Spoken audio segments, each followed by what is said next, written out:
Right. I'm going to talk about the artefact and abstraction. Unlike other medias, if you have the means, a photograph is infinitely reproducible. In the work of art in the age of mechanical reproduction, Walter Benjamin states, in principle, a work of art has always been reproducible. However, these were long and slow process imitations or replicas made by pupils or third parties learning a new craft. Benjamin goes on to say, for the first time in the process of pictorial reproduction, photography has freed the hand of the most important artistic functions, which is capturing perspective quickly. In the 21st century, speed has become essential to the validity of digital processes, enabling us to reprint and replicate identical images and share them millions of times over. However, as time has progressed further, speed has also brought into question the truth perceived in images. As photography has expanded and become available to everybody worldwide, its ability to be reproduced and shared on an extensive scale has increased. The question is, has photography lost its value? An artefact is something made by the human hand. It is crafted together using an artist's specific knowledge of how something is fundamentally made. Photographers are reverting back to the science of photography, where a chemical reaction creates the image. Referred to as cameraless photography, these artists approach image making in a natural and scientific manner. Photographers are using these alternative methods to create unique and original work. This presentation explores the different methods in which photographic artists oppose the progression of photography and revert back to the tradition of creating artifacts that lie in an ambiguous space between abstract and figuration. Historian rector of the Royal College of Arts, Christopher Framing, discussed the re-emergence of craft in the 21st century. Craftsmanship has again become fashionable in high places, as it did during the last few recessions. Craft has reinstated its importance with modern-day society and is competing with craft much faster, with much cheaper and faster and cheaper processes. The concept of craftsmanship has never been as relevant as it is for us today.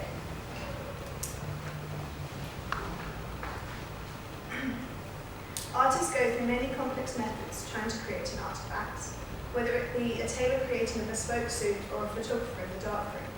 These craftsmen spend time experimenting and developing their skills to discover their own secrets of how something was created. Crafts magazine stated, understanding how something is made, why it's made that way, is more vital to modern day life than ever. Craft is a language of material, provenance, and making. It is learning the value of things. Once we understand how an artefact is built, we are able to manipulate the process.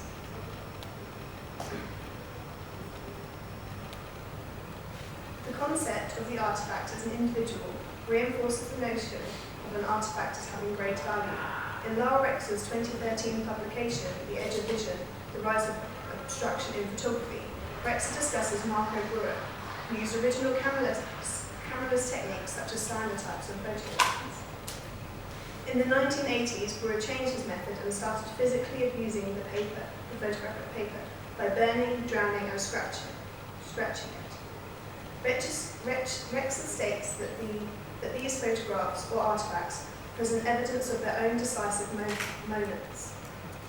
As these pieces of work are physically created, each is individual and unreproducible, much like human nature itself. The abstraction of Brewer's work comes from the physical damages to the photograph, yet these physical damages also represent the figuration, as the scarring is something that we can be associated with. The scarring of the paper reinforces its individuality when we associate it with human existence, which when scarred we treat with fragility, and like the artefact we appreciate its physicality.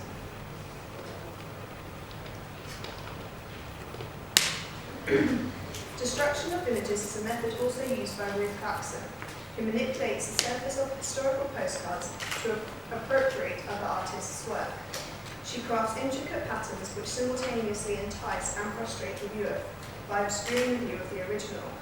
This adaptation to the postcards create new artwork as well as changing the way we view the image and what is perceived within. When exhibited at the Ingleby Gallery, Clarkson was described as exploring the nature of the gaze. As photographers, we discuss three perspectives in a photograph and influences: the photographer, the sitter, and the viewer. Paxson, however, removes the photographer and the sitter, as they no longer have control over how the image is portrayed. Paxson is the viewer herself, but by carving channels into the postcards, she is choosing the way we journey around the photograph and dictating what we see. Carving the patterns into the postcard engage Paxson with the limitations of an artefact. She states, "You can make 3 cuts and peel, that's it. And other times you are sitting there cutting meticulously and they tear." Being of physical properties, the postcard allows Paxson to craft her patterns, however it doesn't always work. The desired pattern can be too technical and paper can tear. The fragility of an artefact holds natural limitations that can't be manipulated. The original postcards are figurative, but Paxson introduces abstraction as the carved patterns of the artefact no longer represent an external reality. They frustrate and direct the viewers to a specific way of seeing.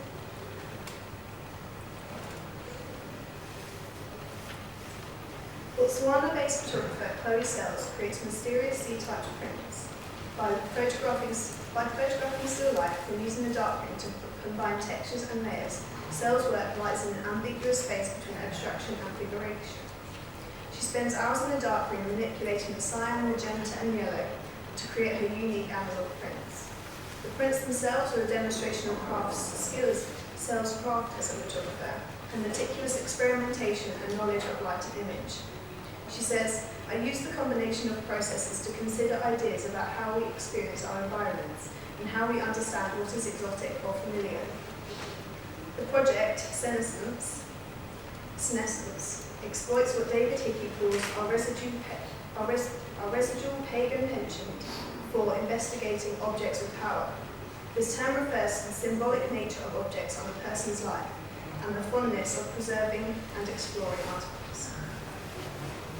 We build strong connections with objects that become significant things in our lives, such as a child's teddy bear or a piece of jewellery. Objects have power and meaning. The cow skull, in Sells' image Peacock with Skull, holds strong connections to still life paintings and symbolises death, mortality, and the concept of Mother Earth, whereas the peacock feathers are a source of natural vibrancy and are symbolic of integrity and beauty. In his work on craftsmanship, Framing examines what is meant by craft and how changes of perceptions vary over time. We often associate craft with the pre-digital era, which many perceive as having more value as it's considered in danger of being lost or abandoned. If we relate this to photography, the pre-digital era is work done on wet plates or analog. This era is associated with being physical. Photographers had to print their images, and there was ultimately an artefact as a print, a contact sheet, or as a negative. As objects, the artefacts give the medium of photography value as well as giving each image importance. Humans become attached to physical presence, and object holds power and a significant meaning. Therefore, a physical print is cared for and time is taken to preserve and look after it. In contrast, when we refer to digital images, the ease of taking hundreds of files that we can choose one image from and then scrap the other 99 suggests less value is attached. Susan Durgis explores Cameron's techniques, which entail chemical reactions rather than pixels. Durgis submerges photographic paper directly into water and other natural environments, then exposes the paper to the light of a torch and the moon. Durgis artifacts are in direct contact with natural elements. This environmental romanticism so closely akin to Talbot's intuition that photography allows nature to draw itself. Does this create a more authentic picture? If a photograph can draw itself, can it be considered an individual with self-expression? If so, we are acknowledging a photographic artifact is unique and separate from anything deemed similar. For me, this reinforces the creativity in photography, in which an image can appear on a page solely with the use of light and paper. Cameralist techniques must be experimented, like any other craft we create, based on experience and trial and error. Durgis' experience has given her the knowledge to pre-visualize and know how to craft her photographs completely. Durgis creates still lifes from landscapes that are ever-changing. Her river images freeze time for a river that is forever moving. Martin Barnes' publication, Shadow Catchers, focuses specifically on cameralist techniques.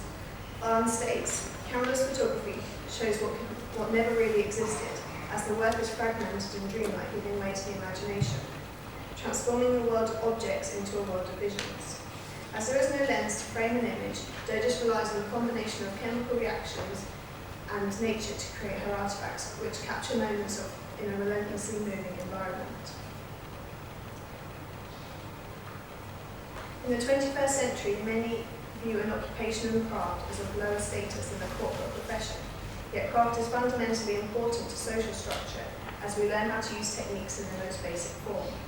Camera's photography relies on no form of mechanical technology, like hits paper forming chemical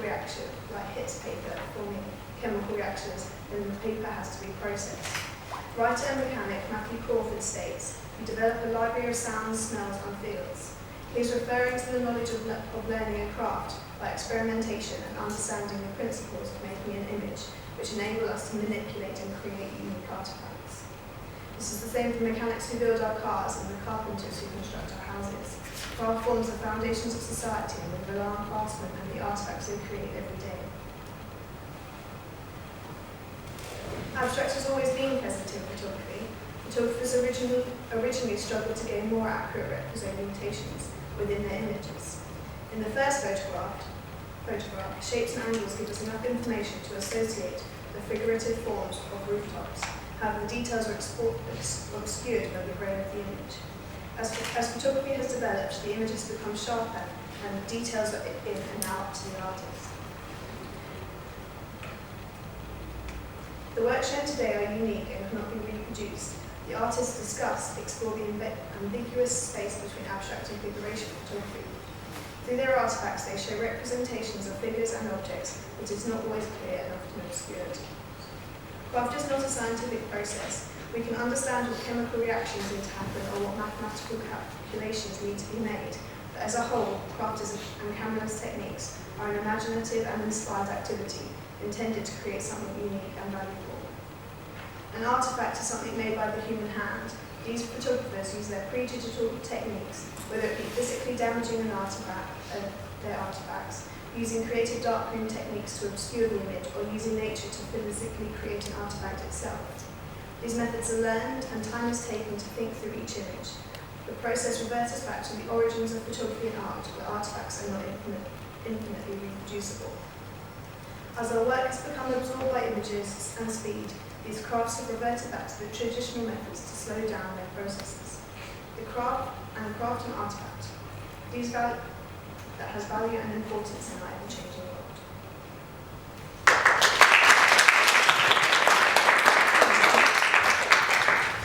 So, do you have any questions for Imogen? I just wondered, personally, do you prefer to work in a crude digital environment, or if not, does this make you want to experiment? I very much like using analog cameras and just the sounds of them for me are much more vital, and then the processes after the dark room is very visible, and I just like having physical things to hold and to look at. There's certain similarities between yours and the previous presentations, so basically, why do you think something physical gives it value? By making something physical, we are saying that it deserves space in our world, that we could say we're running out of space. By printing something, you are giving it, you're saying it's worth having money spent on it through the paper being used or ink, and it's saying it's worth spending money on. This is quite a specific question, but when you were looking at Chloe's cells, you mentioned the phrase senescence? Yes, senescence. That's the title of her series, and basically it means a cell's loss of power to divide and grow. So when something's made an artefact, you can no longer do anything to keep it. It can't get younger, it can't rejuvenate, it can only age, and the process of deterioration can only happen. Do you think it's important for digital photographers to use analog techniques in an extra way? I think in some elements it is. For obviously there are digital photographers who their their craft relies on, like speed and the ability to be digital files, and it is helpful. But I do think digital photographers should also be well aware of how to use very basic forms of photography, because then if you can understand how something works in its most basic form, you are able to manipulate it in a more technical form. Yeah, I was just going to ask about the printed digital image. So where you see the line is the artifact. Well, with digital images, as you print them, they're more likely to be exact. They're only tiny, or well, they're just more reproducible, and they can print more exactly the same each time. Whereas the artifacts we've looked at today, it's almost impossible to create an exact replica. So, Chloe Sells mentions that transforming a world of objects into a world of visions kind of like reminded me of Lorenzo Vittori's take on where he mentioned how he was creating new techniques